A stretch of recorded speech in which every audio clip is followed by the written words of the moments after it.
ลาดุกแล้วก็มีตูมาทุกคนมากินข้าวกันเด้อกินแบบเซ่ก่อน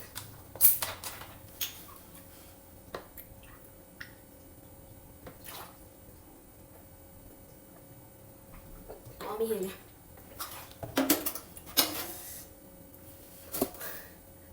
ข้าวโจ๊ก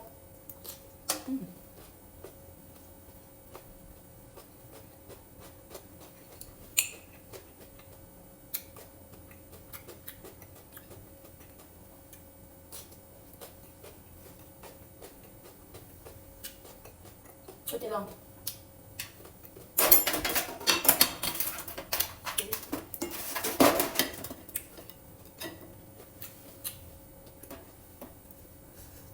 ต้มมา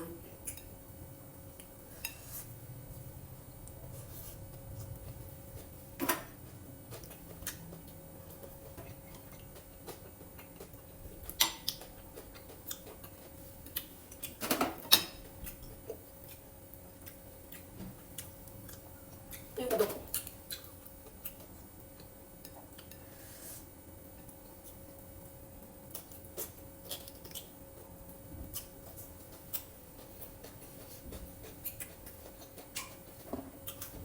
ให้กุ้งสดในหอมๆ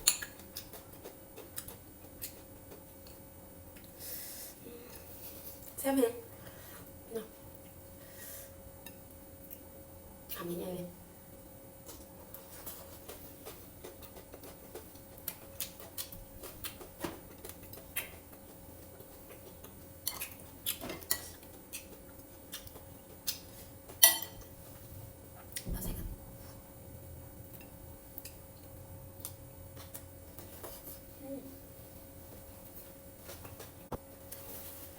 ไปสุก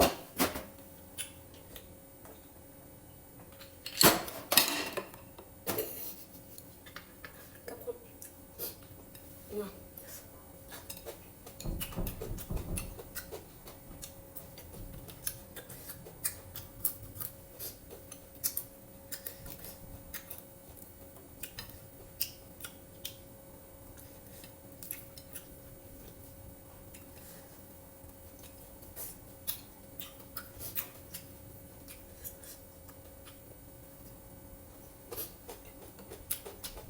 ตัวเป็นไง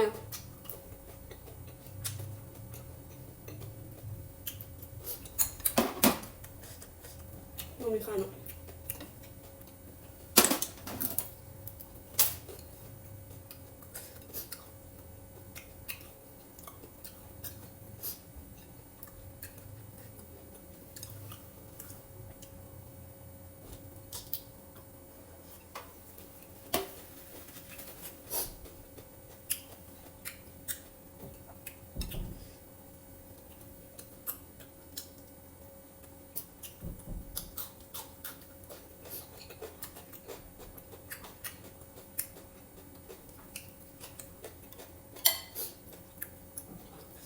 จะเป็นแบบเลย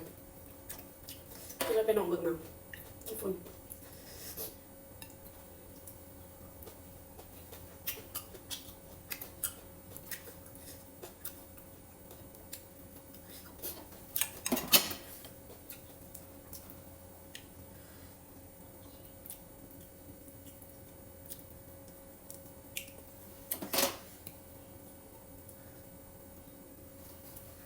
มาเอาไปใส่เข้าตัวอย่างเลยจ้า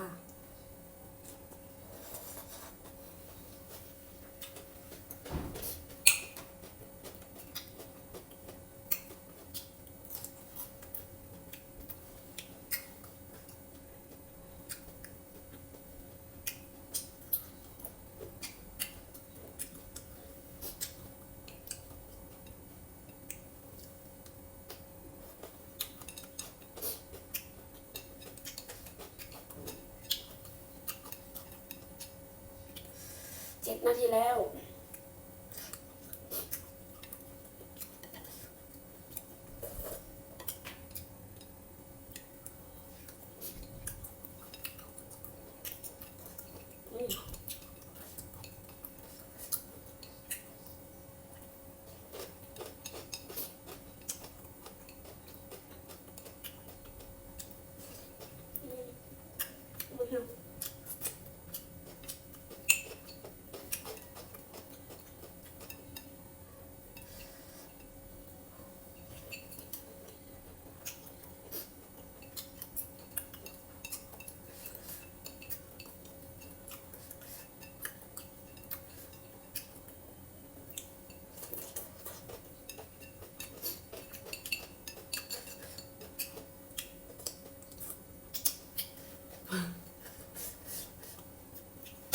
ได้กัน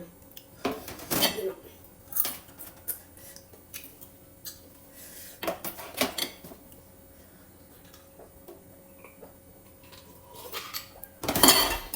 บ๊ายบาย